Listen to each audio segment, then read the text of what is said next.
বিড়ালগুলো দেখছে না, আমিও একসাথে খেয়ে নি। একটা ইঁদুরের গন্ধ হচ্ছে না এবং দেখ তো, হ্যাঁ আমিও পাচ্ছি। কোথায় দেখ, কোথায় দেখ তো। ওই শালা, ওই তুই আমার খাবার খেয়েছিস, তোর আজ খাবো না, দাঁড়া তোর আজ খাবোই। দাঁড়া দাঁড়া, ধরতে পারছি না, শালা স্লিপ খেয়ে যাচ্ছে।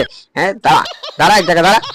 হ্যাঁ আমাকে ছেড়ে দাও, ছেড়ে দাও, আমি তোমাদের খাবার খাবো না, ছেড়ে দাও প্লিজ, ছেড়ে দাও আমাকে, খেও না খেও না, পালাই যায় তাড়াতাড়ি করে। কোথায় গেল রে মালটা? দেখতে পাচ্ছি, এই তো পেয়েছি। এই কোথায় যাচ্ছিস, কোথায় পালাচ্ছিস শালা? শালা সরু জায়গা, আমি যেতে পারছি না। তুমি এখানে আসতে পারবে না, এটা খুব সরু জায়গা। আমি এখানে পালাচ্ছি। ইঁদুরের গন্ধ পাচ্ছি, কিন্তু কোথার থেকে আসছে খুঁজে পাচ্ছি না। পিঠে কি করছে? নাম তোর আজ খেয়ে নেবো, তোর আজ ছাড়বো না, তোর সাথে খাবো আজকে। আজকে পেয়েছি একটা মুরগি বাচ্চা, খাবো তোরে। কি সুন্দর টেস্ট, আজ তোরে খেয়েই ফেলবো।